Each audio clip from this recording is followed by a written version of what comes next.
안녕하세요. 32살 여자입니다. 결혼 4개월 만에 이런 사연을 적어서 보내드리는 게 사실 제 얼굴에 침 뱉기라는 생각이 들어서 주저하기도 했습니다. 연애도 어느 정도 긴 시간을 해왔는데 이 정도로 고쳐 써먹지도 못할 사람이었다는 걸 눈치채지 못했으니 제 잘못이 가장 크기도 하겠네요. 직장도 변변찮은 것도 알았지만 제가 안정적이고 큰 회사에 다니고 있어서 크게 문제가 될 거라는 생각도 한 적이 없습니다. 단지 연애하던 동안 저한테 잘하는 모습에 저도 결혼하기에는 조금 늦은 나이라는 생각을 했다 보니 직장이 변변찮다고 하더라도 인성 하나만 보자고 스스로에게 위안을 삼기도 했습니다. 남편에게 두 얼굴이 있었다는 건 결혼 후에는 알게 되었어요. 저와 비교했을 때 한참 모자란 남편이지만 그래도 결혼을 결심하게 된 건 시부모님이 엄청 좋은 분들이셨다는 이유가 가장 컸어요. 결혼 전에 처음 시부모님을 만났을 때도 아들 자랑보다도 제 걱정을 더 많이 해주셨거든요.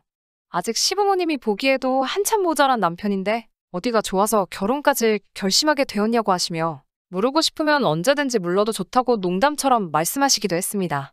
사람 덜 된 남편 데려가줘서 정말 고맙다고 몇 번이고 말씀해주셨고 힘든 일이 있다면 무조건 저를 도와주시겠다고 약속도 해주셨고요. 부모님 인품이 이 정도나 되니 남편이 당장은 보잘것없지만 저에게 잘해주던 모습도 분명 부모님의 영향이 크다고 생각했고 사람 하나만큼은 제대로겠거니 하는 생각이 들어 결혼을 하기로 했습니다. 남편은 모아놓은 돈조차도 얼마 되지 않았지만 제가 모아놓은 돈 이상을 시댁에서 지원해 주셨어요. 남편은 그나마 월입 150 정도 받는 중소기업을 다니고 있었는데 결혼하기 얼마 전에 저랑은 상의도 없이 회사를 그만두고 나왔습니다. 저랑 상의도 없이 정한 일이니 당장 그걸 가지고 대판 싸우게 되었어요. 무슨 영업일을 시작할 거라면서 믿어달라고 말하는데 너무 자신있게 말하니 하지 말라고 하기도 뭐하고 이미 회사는 그만둔 상황이었으니 그냥 한번 믿어보자고 생각했어요. 당장에야 수입이 없겠지만 저렇게 자신있게 말하니 뭐라도 보여주겠지 하는 마음에 어디 한번 두고 보자 했어요. 시부모님이 지원해주신 돈도 있고 당장은 밥 굶고 살 것도 아니고 재벌이도 넉넉했으니까요. 그렇게 믿었던 제가 바보 같네요. 자기 체면을 그렇게 중시하는 그런 놈인지는 이번에야 처음 알게 되었습니다. 시어머니가 주신 돈을 가지고 외제차를 리스로 하나 계약을 하고 1,000만 원짜리 손목시계를 사가지고 왔습니다. 돈 한 푼도 못 벌고 있으면서 너가 그런 게 어디에 필요하냐고 대판 싸우게 되었어요. 이혼한다고 울고불고 싸우다가 결국 시부모님께까지 이 상황을 말씀드리게 되었네요. 시어머니께서 애가 아직 철이 없어서 그런 거니 예물한 셈 치고 이번 한 번만 넘어가달라고 부탁을 하시더라고요. 당연히 그게 말이나 되는 소리냐고, 그걸 어떻게 그렇게 퉁을 치냐고, 안 된다고 바득바득 소리를 지르면서 못 살겠다고 했어요. 두 번 다시 그런 사치품에 쓸데없는 돈 쓰지 못하게 확실하게 못을 박아둘 테니 한 번만 용서해주면 안 되겠냐고. 남편을 대신해서 저에게 몇 번이고 사과를 하시니 하는 수 없이 그 일은 그렇게 넘어가게 되었어요. 시부모님이 주신 돈은 제 명의 통장으로 새로 바꾸어 주셨고 시계값까지 채워서 주셨습니다. 남편은 그 뒤로부터는 쓸데없이 돈을 쓰는 일은 없었지만 얼마 되지도 않는 용돈을 받아다가 그렇게 짝퉁을 사 모으더라고요. 명품을 차고 있다고 사람들이 너를 무시하지 않는 게 아니라고. 사람이 먼저 명품이 되면 알아서 너를 알아봐 줄 거라고 몇 번을 말하는데도 자기를 가르치려 들지 말라고 다투게 되었어요. 결혼한 지 얼마 되지도 않았는데 그때부터 남편과는 삐걱거리기 시작했습니다. 결혼식을 올리고 나서도 집들이를 수십 번을 준비해야만 했어요. 친정부모님 집들이 때는 조촐하게 배달 음식 사다가 끝냈어요. 간단하게 준비하면 끝이라고 생각했던 집들이는 큰 문제거리가 되고 말았습니다. 그 뒤로 이어질 남편 손님들의 집들이 때문이었습니다. 남편은 뭐 그렇게 아는 사람이 많은지 고등학교 동창 따로, 대학교 동기 따로, 전 직장에서 알던 사람들 따로 자기 지인들을 그룹별로 나눠서 수많은 집들이를 준비시키더라고요. 이제 와서 생각해보면 남편은 그냥 자기가 얼마나 잘 살고 있는지 보여주기 위해 별쓸모도 친분도 없는 사람들 불러다가 집들이를 하려고 했던 것 같네요. 저희 친정부모님 때 했던 것처럼 배달 음식으로 집들이 준비를 하려고 했는데 남편은 자기 손님들이 올 때는 굳이 직접 한 음식으로 준비해달라고 부탁을 하더라고요. 한번 집들이를 할 때마다 데려오는 인원이 워낙에 많다 보니 저도 배달 음식으로만 준비하기에는 자금적으로도 부담이 있고 해서 직접 음식을 준비하기로 했습니다. 직접 음식을 준비했다지만 사실 제가 직접 한 건 별로 없었어요. 그냥 마트나 근처 밀키트를 판매하는 곳에서 파는 것들을 사와서 제가 조리만 해서 직접 내오는 식으로 준비를 했습니다. 오히려 남는 재료가 없으니 경제적인 부분에서도 많이 절약이 되어서 조금 손이 가기는 했지만 괜찮다고 생각했습니다. 남편은 제가 음식 준비를 하는 모습을 봐서 그런지 그것들이 전부 직접 한 음식이라고 굳게 믿는 눈치였고요. 음식 솜씨가 좋다는 칭찬을 들을 때마다 남편은 마치 자기가 칭찬을 받는 것처럼 으스케했어요. 그렇게 수많은 집들이를 치러가면서 별일 없이 보내고 있었는데 남편과 이 지경까지 오게 된 사건은 생각지도 못한 날에 발생했습니다. 바로 시댁 식구들 집들이 날이었어요.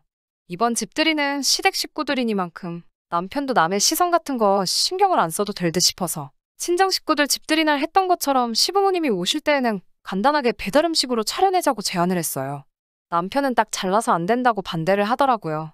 우리 부모님 오실 때는 배달 음식을 했는데 왜 시부모님 집들이상을 직접 요리를 해야 하는 거냐고 물으니 남편이 이유라고 뱉은 말들은 정말 어이가 없었습니다. 배달 음식은 정성이 너무 없다고 하네요.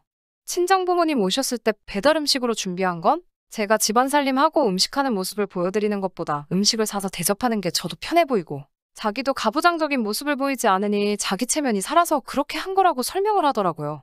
시부모님 집들이의 경우에는 내가 직접 음식을 해야 우리 부모님도 아들이 아무리 수입이 없다고 하더라도 저한테 대접받으면서 사는 모습을 보지 않겠냐고, 그래야 마음이 놓이지 않겠냐고 하면서 그런 말도 안 되는 이유를 들어가며 제가 직접 음식을 준비해야 하는 이유를 구구절절히 설명하더라고요. 고집은 또 얼마나 센지 마음을 꺾을 기세가 보이지 않아서 이걸로 하루 종일 투닥거리를 하고 있느니 제가 항복하기로 했어요.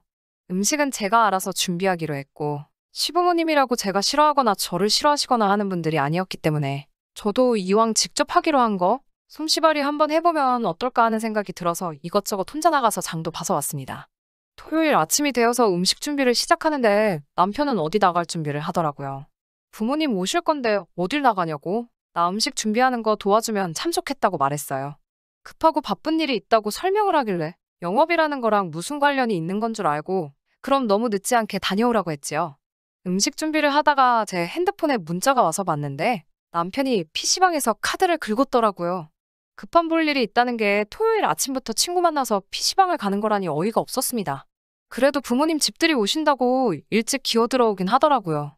일찍 온 김에 이제 음식 준비하는 거 도와달라고 부탁을 했더니 놀다 와서 기분이 좋았는지 흔쾌히 알겠다고 하더라고요. 그래놓고는 도와주는 척 많은 척 혼자 콧노래를 부르면서 왔다 갔다 하는데 솔직히 도움이 되기는커녕 거슬리기만 했어요. 혼자서 준비를 거의 다 끝내고 이제 마지막 요리를 준비하려는 상황인데 시간이 조금 빠듯해 보여서 남편한테 도와달라고 했어요. 이제 새우만 튀겨내면 준비는 거의 다 끝난다고 하고 냉동실에서 미리 준비해놓은 냉동새우를 꺼내는데 남편 표정이 순식간에 일그러지더니 저한테 화를 내기 시작했어요. 너 지금 시부모님이 오시는데 음식을 냉동새우로 하고 있는 거냐고, 시댁이 웃음냐고 한마디 하더라고요. 제가 무슨 상다리가 휘게 차려놓은 건 아니지만 그래도 기분이 상하더라고요. 새우 손질도 이미 다 끝나 있고 제가 알기로는 냉동새우가 살아있는 상태에서 급냉을 한 거라서 저는 그게 더럽다거나 문제가 될 거라고 생각하지는 않거든요.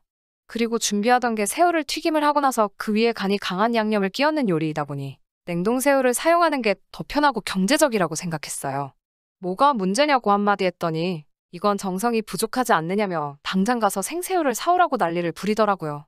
시부모님 오기로 1시간은 다 되어가고 생새우 사다가 손질하고 튀겨내고 하려면 당연히 시간에 맞출 수가 없으니 정생새우로 해야겠으면 집들이를 내일로 미루자고 말을 했죠.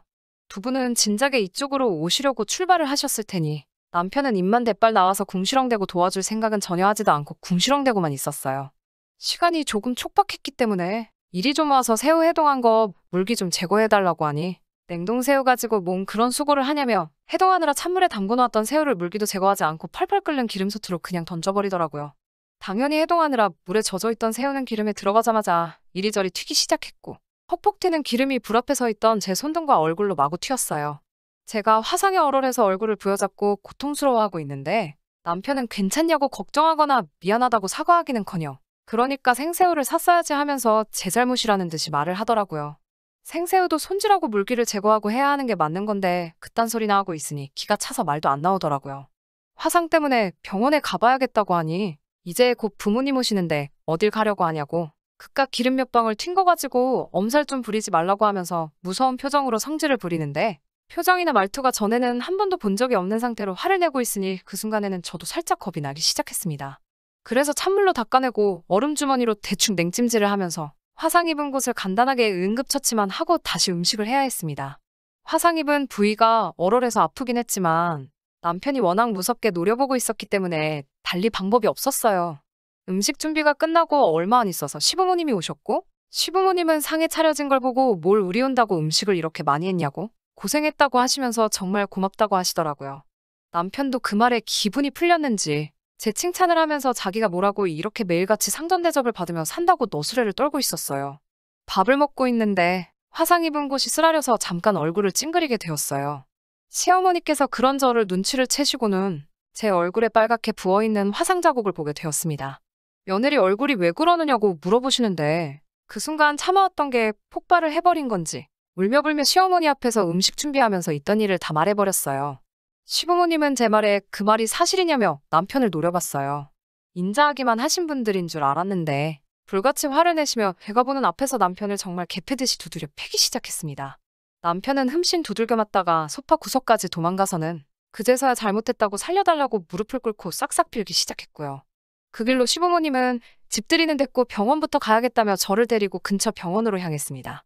병원에 갔더니 심재성이도 화상이라 한동안 흉이 남을 수도 있다고, 그래도 응급처치를 제대로 한 덕분에 그렇게 심하지는 않을 거라며 다행이라고 말해줬어요. 시어머니께서 이쁜 며느리 얼굴에 상처가 나서 어떡하냐고 하시면서 남편한테 너는 이런 마누라 얻은 게 평생의 복인지도 모르고 똥오줌도 못 가리고 결혼한 지 얼마나 됐다고 이혼당해도 살 행동들만 골라서 하고 있냐고요. 저런 놈은 용서도 해줄 필요도 없다고, 집도 제 명의로 되어 있고 원한다면 결혼할 때 받은 지원금도 일부 저에게 주신다고 차라리 이혼을 하라고 하셨어요. 다음부터는 남편이 제 기분 조금이라도 상하게 할 때마다 무조건 연락을 달라고 하시더라고요. 그 길로 바로 집으로 찾아오셔서 그에 상응하게 아주 혼쭐을 내주시겠노라고 하시면서요. 남편하고는 조금 사이가 괜찮아졌어요. 시부모님한테 그동안 서운했던 거 전부 다 털어놓은 덕분에 영업한다고 까불면서 시작한 일도 접었고 최근에는 새 취직 자리를 알아보고 있어요. 집에 있으면서도 집안일도 다 해놓고 제 눈치 보기 바쁩니다. 저한테 연애할 때보다 훨씬 더 잘하기도 하고요. 외제차도 반납을 하기로 했고 명품이며 짝퉁 사모은 것까지도 전부 중고로 판매를 했습니다. 다행히 명품 시계가 프리미엄이 조금 붙었다고 거의 제값을 주고 팔을 수 있었습니다. 아직 제 얼굴에 선명하게 남아있는 화상 자국을 보면 속이 상하기는 하는데 병원 말로는 시간이 지나면 흉도 안 치고 사라질 거라고 해서 다행이라고 생각합니다. 제 친구들은 시어머니가 탈출시켜줄 때 진작에 이혼을 하는 게 좋지 않겠냐고 하는데 저는 시부모님 믿고 남편에게도 한 번 더 기회를 줘보려고요. 제가 또 한 번 바보 같은 결정을 내린 걸 수도 있지만 그날의 사건으로 인하여 남편이 조금씩 바뀐 모습을 보여주고 있어서 그거에 한번 기대를 해보려고 합니다. 앞으로 행복한 날만 가득했으면 좋겠어요. 그러면 이렇게 사연 줄이도록 하겠습니다. 긴 이야기 들어주셔서 감사합니다. 오늘의 사연은 여기까지입니다. 구독과 좋아요, 알람 설정해주시면 앞으로 더 좋은 사연으로 찾아오겠습니다. 감사합니다.